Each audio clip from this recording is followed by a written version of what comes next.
Com direito a discurso do presidente Lula classificando como um momento histórico, foi recebido nesta segunda-feira em Brasília o presidente da Venezuela, Nicolás Maduro. Ele chega para participar do encontro de países sul-americanos a ser realizado na terça-feira. Maduro está no cargo desde 2013, vencendo eleições cercadas de dúvidas, questionadas dentro e fora da Venezuela. Mesmo assim, para o presidente Lula, a Venezuela é vítima de narrativas de antidemocracia e de autoritarismo. No passado, Estados Unidos, União Europeia e mesmo o Brasil chegaram a reconhecer o presidente da Assembleia Nacional, Juan Guaidó, como presidente legal da Venezuela. No discurso de hoje, Lula chamou Juan Guaidó de impostor.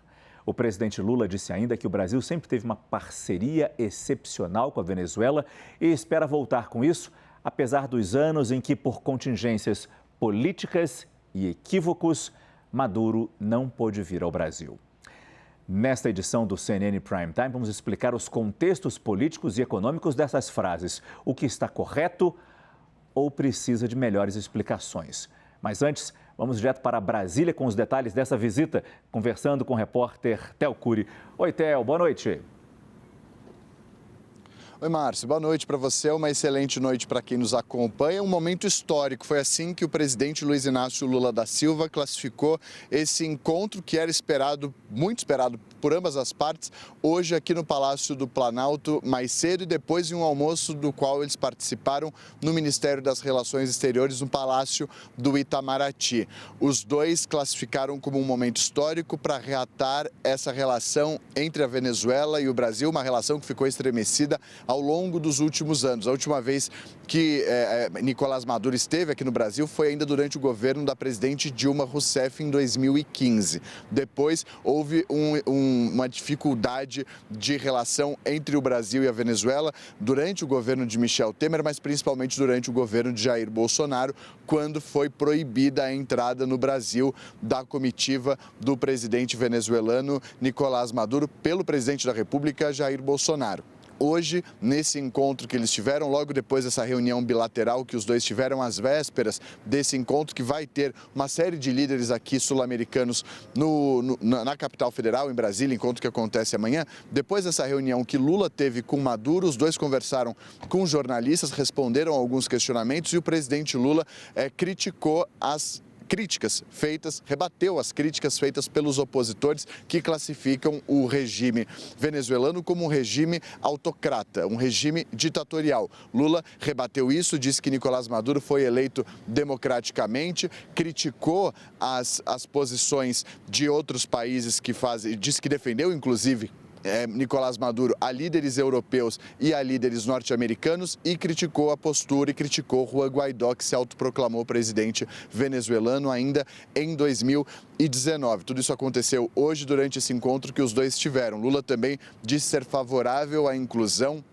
a inserção da Venezuela no grupo dos BRICS, no grupo dos países em desenvolvimento, dos países emergentes, que conta com Brasil, Rússia, Índia, China e a África do Sul. Claro que isso cabe, obviamente, ao bloco como um todo, mas Lula disse ser favorável à inclusão, caso isso, obviamente, dependesse dele. Já Nicolás Maduro disse que as portas da Venezuela estão abertas aos empresários brasileiros e que ambos acreditam, têm esperança no desenvolvimento das relações comerciais entre os dois países. Com relação a essas críticas que vêm sendo feitas à Venezuela, principalmente ao regime venezuelano, o presidente Lula comentou e a gente separou um trecho para vocês acompanharem a partir de agora.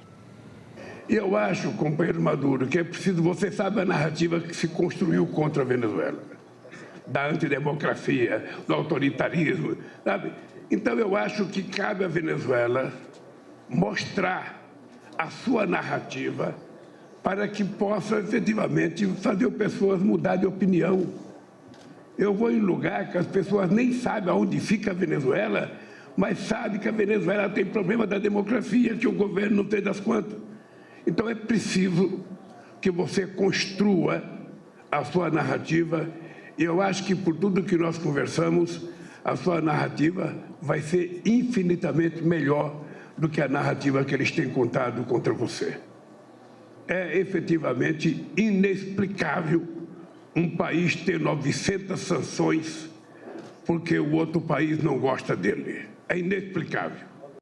Nosso analista internacional, Lorival Santana, já aqui do nosso estúdio. Lorival, boa noite, bom que você está aqui com a gente. O presidente Lula falou, é efetivamente inexplicável um país ter 900 sanções porque o outro país não gosta dele, é inexplicável. Como explicar essa defesa de Lula ao regime venezuelano, ao regime de Maduro, Lorival? Bom, eu fui muitas vezes à Venezuela, sei onde fica, acompanhei todo esse processo lá.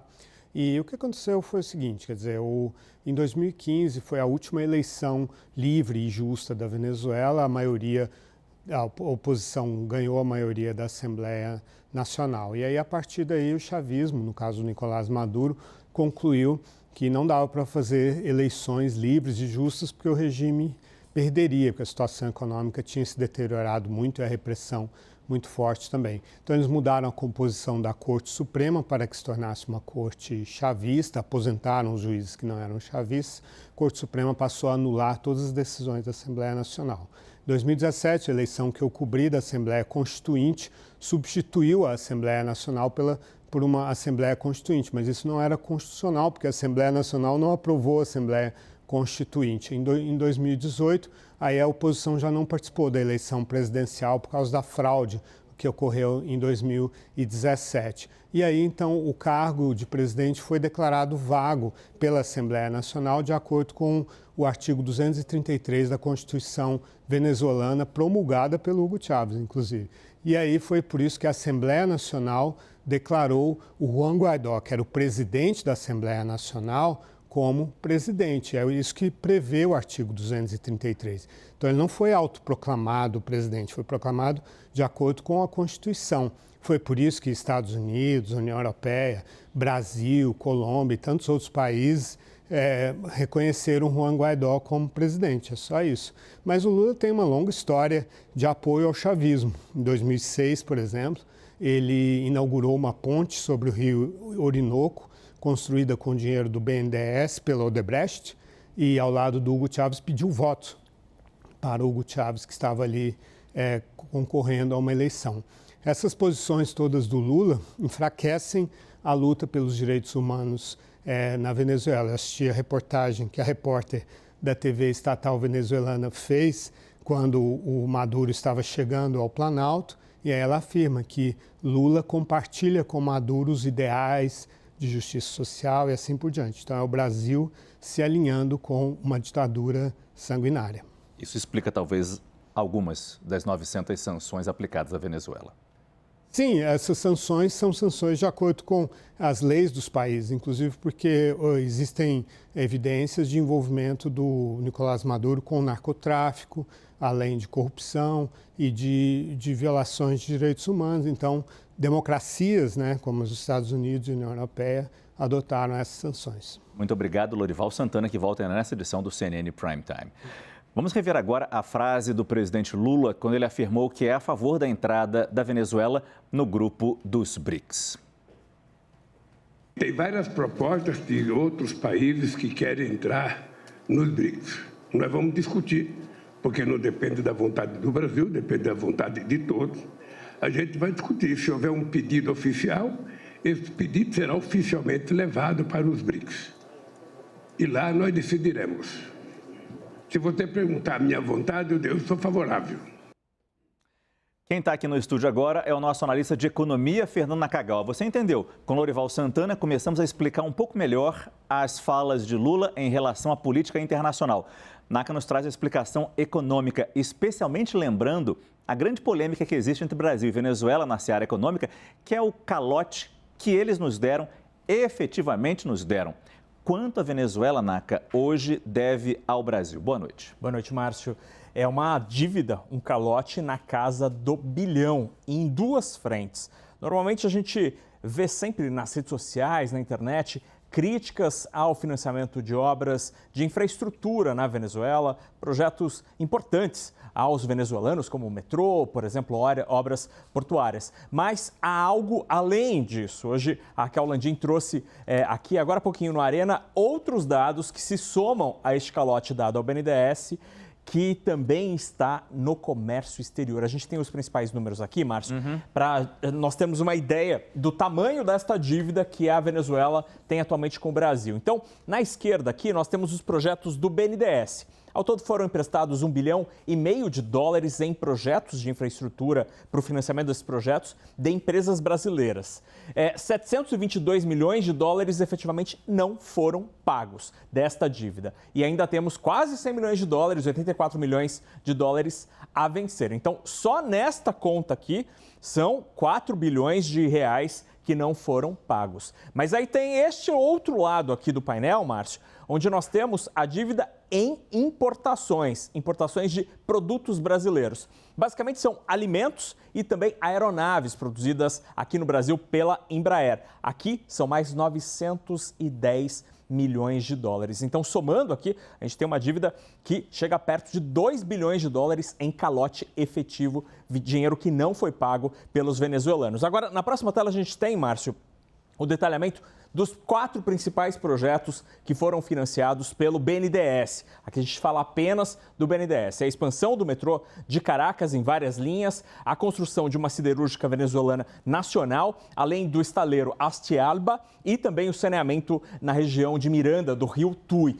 Vários desses projetos começaram, todos envolvem construtoras brasileiras e é por isso que há o financiamento desses projetos, porque há um financiamento a uma empresa brasileira que usa tecnologia brasileira para construir estes projetos. Isso, Márcio, é comum em vários países do mundo. O BNDES financiou projetos também, por exemplo, na Argentina, no Chile, no Uruguai e não teve calote nestes casos. Aqui na Venezuela, sim, tivemos calotes e com empresas que acabaram sendo envolvidas também depois na Lava Jato. Por exemplo, Odebrecht, Camargo Correia e Andrade Gutierrez, empresas que estavam por trás desses projetos lá no país vizinho. Ou seja, foi o pacote completo. Agora, é bom ter o Naka aqui porque ele vai trazer o contexto de uma outra fala do presidente, na verdade, uma lembrança que ele fez no discurso a Maduro, quando Lula citou a construção da refinaria de Abreu e Lima, em Pernambuco. Quando resolvi, Maduro, fazer a refinaria Abreu e Lima, em Pernambuco, com o companheiro Chaves, a minha ideia era que a gente importando a gasolina da Venezuela, o petróleo da Venezuela, a gente iria equilibrar o comércio que era muito superavitário para o Brasil e pouco para a Venezuela, e a gente achava que era preciso equiparar um pouco para poder os países se sentir satisfeitos e realizados com o seu comércio.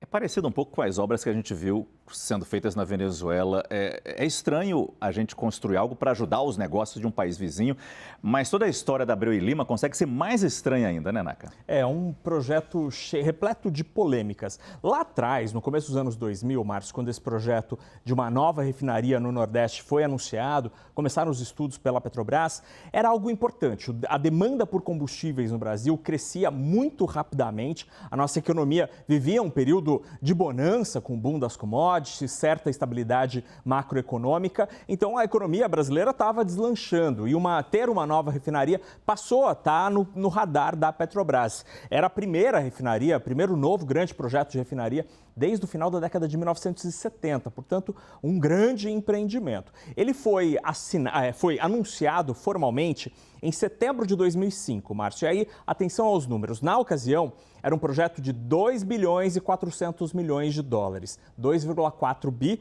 50% Petrobras, 50% PDVSA, que é a estatal de petróleo da Venezuela. Aí o calendário anda para março de 2008, 3 anos depois, o valor do projeto já alcança 4 bilhões de dólares, quase dobra.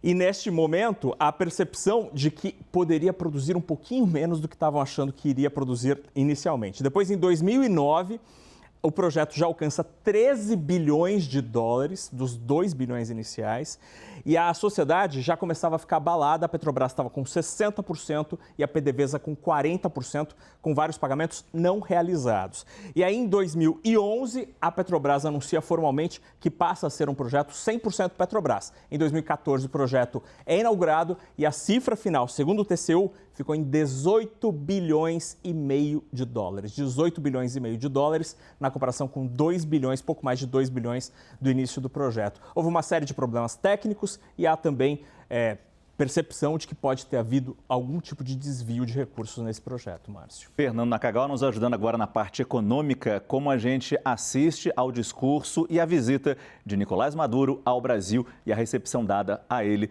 pelo nosso presidente Lula. Obrigado, Naka. Até daqui a pouco.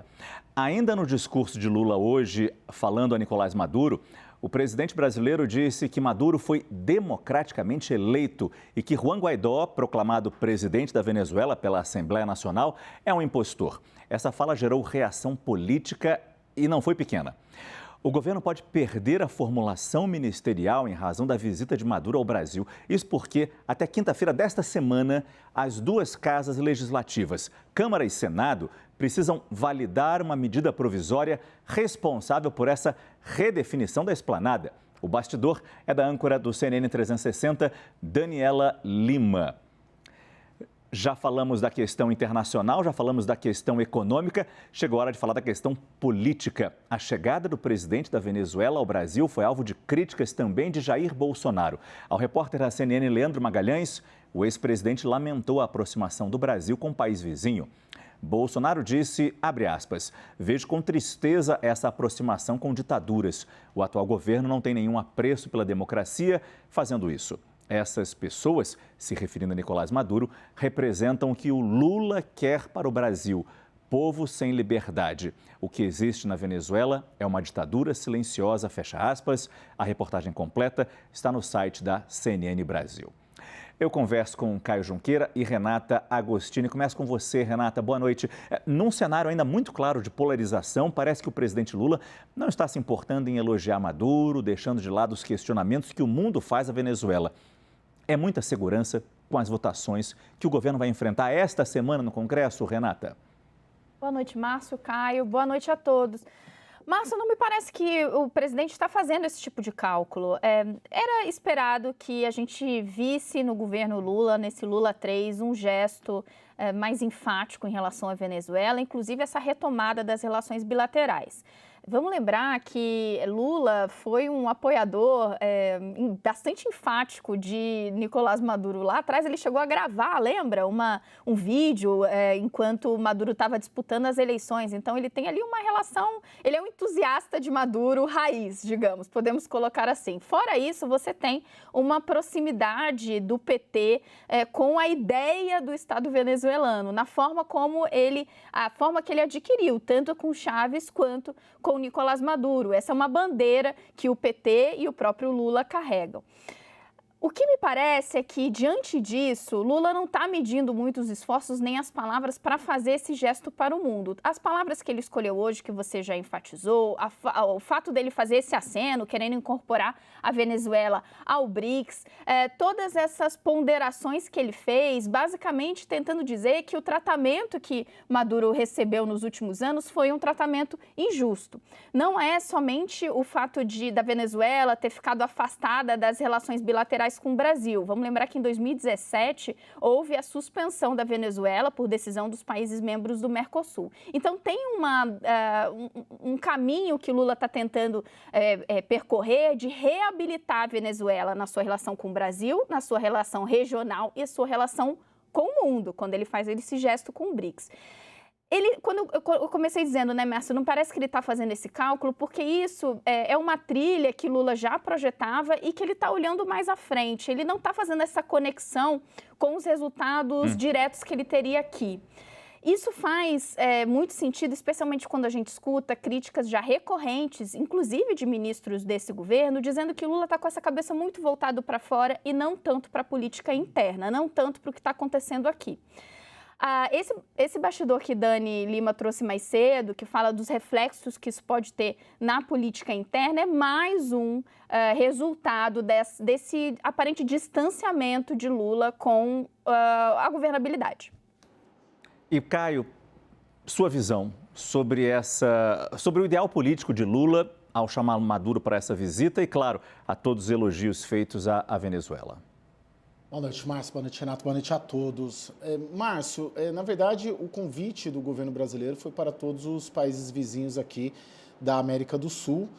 Pelo que eu tinha na minha contabilidade hoje, conversando ali no Itamaraty, 11 países haviam aceitado o convite, dentre os quais o Maduro. Claro que a situação política interna da Venezuela acaba repercutindo mais, mas o convite e a presença até estaria aí confirmada pela maior parte dos nossos países vizinhos. Por quê? Porque amanhã a ideia do governo brasileiro, do governo Lula 3, é fazer uma reunião com os chefes de Estado, com os representantes desses países, para, de alguma maneira, restaurar uma mesa de diálogo com os países da América do Sul. Então, o que aconteceu nos últimos 10, 15 anos?